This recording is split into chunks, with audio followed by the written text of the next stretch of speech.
السلام علیکم ورحمۃ اللہ۔ ماں باپ کے 3 عمل اپنی اولاد کی زندگی خطرے میں ڈال دیتے ہیں۔ حضرت علی رضی اللہ تعالیٰ عنہ سے ایک عورت نے پوچھا، کیا ایسے بھی میرے کوئی عمل ہو سکتے ہیں جو میری اولاد کے لیے خطرے کا باعث بن سکتے ہوں؟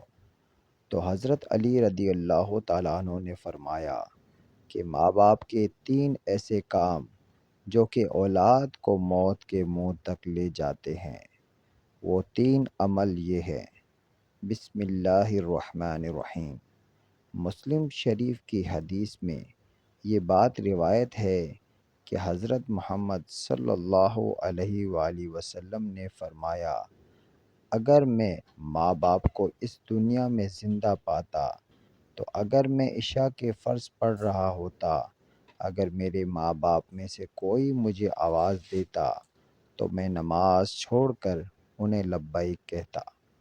ایک دفعہ حضرت علی رضی اللہ تعالیٰ عنہ اپنے حجرے میں موجود تھے کہ ایک بوڑھی عورت آئی اور عرض کی، اے امیر المؤمنین، میرے 2 ہی اولادیں ہیں، ایک بیٹا اور دوسری بیٹی۔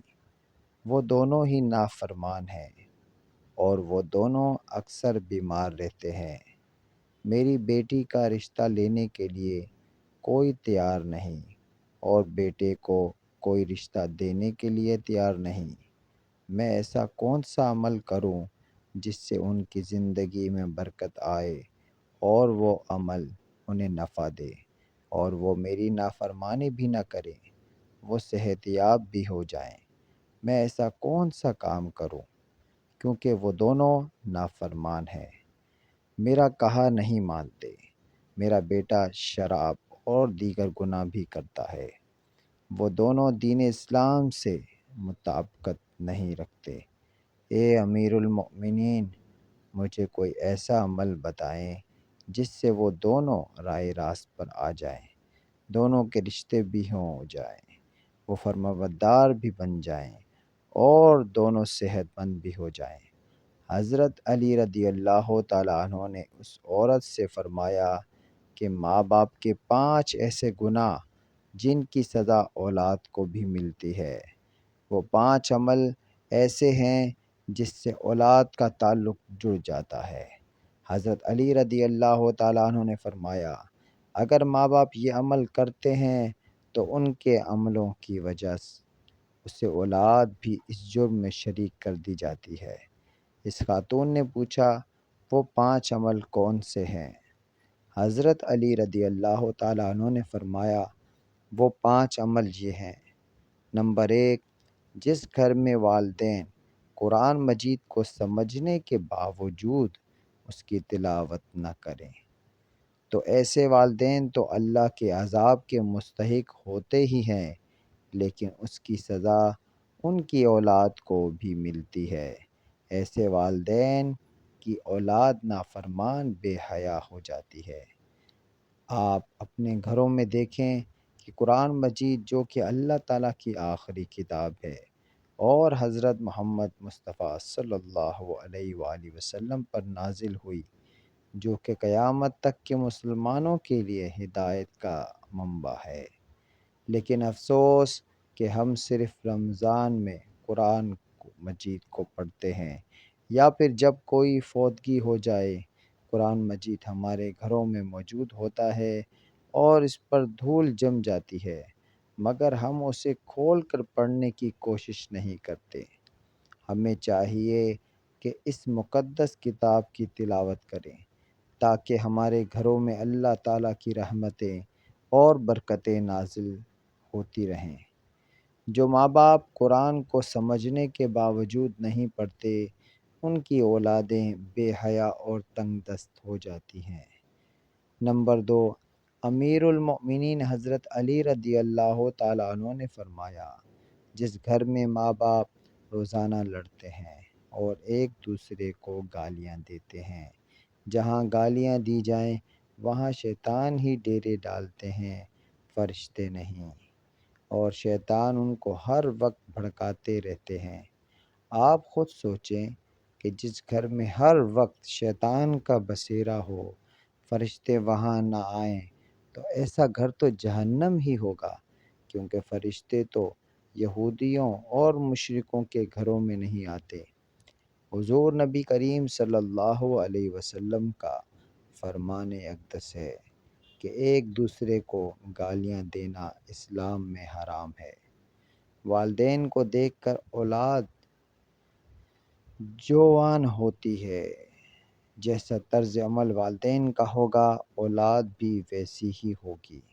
جن بچوں نے ساری عمر اپنے والدین کو لڑائی جھگڑا کرتے، گالیاں دیتے دیکھا، تو ایسی اولاد سے والدین کیسے توقع رکھ سکتے ہیں کہ ان کی اولاد فرمانبردار ہوگی؟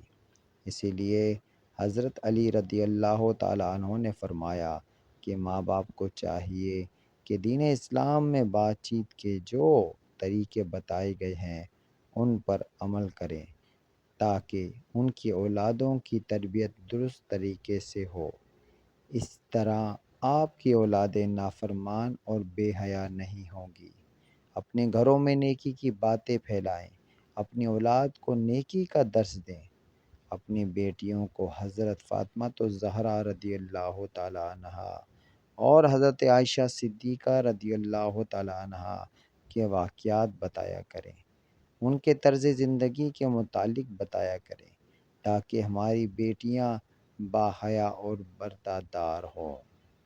نمبر 3، مولا علی رضی اللہ تعالیٰ عنہ فرماتے ہیں کہ ماں باپ کی بے پردگی کی وجہ سے ان کی اولادوں پر بیماریوں کا حملہ ہوتا ہے۔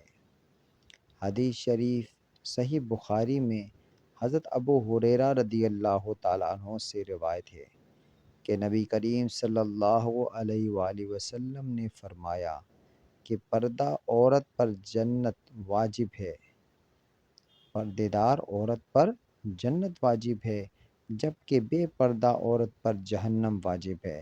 جس گھر میں بے حیائی کو بے پردگی ہوتی ہے تو اللہ کے فرشتے ایسے گھروں میں رہنے والوں کے لیے بد دعا کرتے ہیں، اور شیطان ایسے گھروں کو اپنا بسیرا بنا لیتے ہیں۔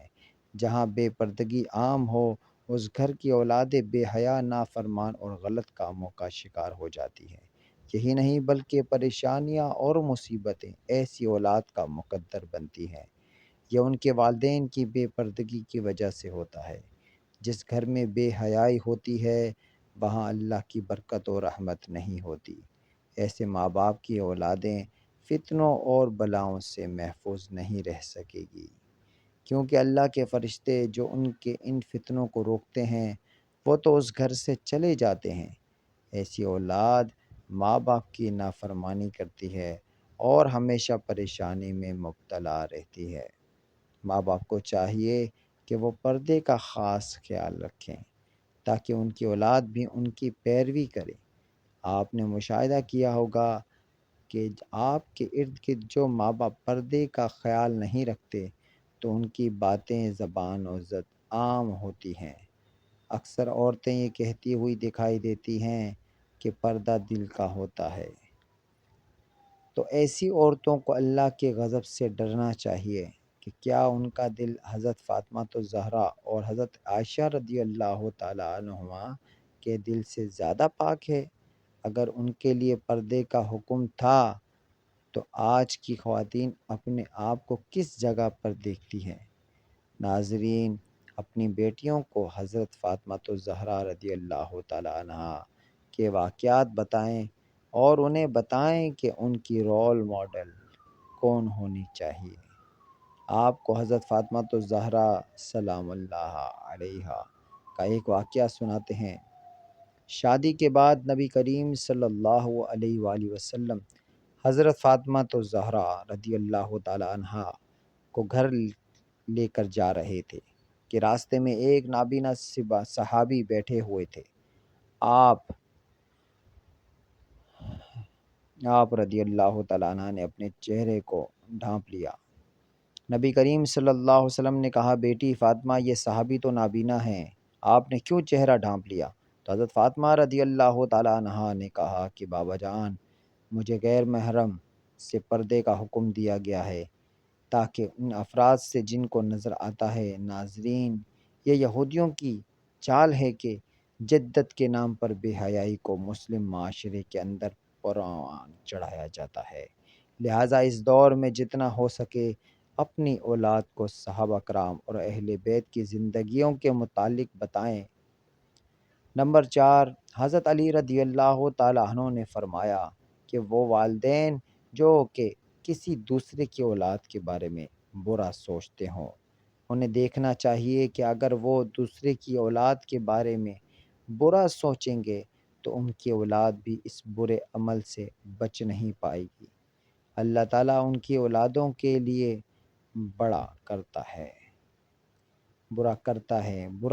ہے کیونکہ اللہ تعالیٰ بڑا رحمان و رحیم ذات والا ہے۔ اللہ تعالیٰ ماں سے زیادہ اپنے بندے سے محبت کرتا ہے۔ اگر تم کسی اولاد جو پریشانی میں ڈالو گے، کسی کی اولاد کو پریشانی میں ڈالو گے تو اللہ تعالیٰ وہی نظریہ، وہی چیز تمہاری اولادوں پر مسلط فرما دیتا ہے، کیونکہ جیسا کرو گے ویسا بھرو گے۔ جیسا تم دوسروں کی اولادوں کے متعلق سوچتے ہو، اللہ تعالیٰ وہی نظریہ دوسروں کے ذہن میں تمہاری اولادوں کے متعلق بنا دیتا ہے۔ جیسا تم کسی کی بیٹی کے بارے میں چاہتے ہو، اللہ تعالیٰ ویسا ہی تمہاری بیٹی کے ساتھ کرتا ہے۔ حدیث شریف میں کا مفہوم ہے کہ نبی کریم صلی اللہ علیہ وسلم کے پاس ایک صحابی آئے اور عرض کی، یا رسول اللہ صلی اللہ علیہ وسلم، فلاں صحابی عورت کو چھپ چھپ کر دیکھتے ہیں۔ تو آپ صلی اللہ علیہ وسلم نے اس صحابی سے فرمایا، اس صحابی کو بلا کر لاؤ۔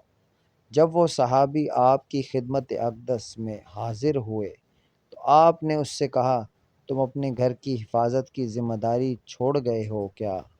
صحابی نے جواب دیا، نہیں، میں تو اپنے گھر کی آپ کے فرمان کے مطابق نگہبانی کرتا ہوں۔ آپ صلی اللہ علیہ وآلہ وسلم نے فرمایا، جاؤ گھر جا کر دیکھو کہ آپ کا گھر محفوظ بھی ہے یا نہیں۔ وہ صحابی جب گھر گئے تو دیکھا کہ اس کے گھر کی ایک دیوار گر چکی ہے۔ وہ صحابی واپس آپ صلی اللہ علیہ وسلم کی خدمت اقدس میں حاضر ہوئے اور پوچھا، یا رسول اللہ صلی اللہ علیہ وسلم، یہ کیا معاملہ ہے؟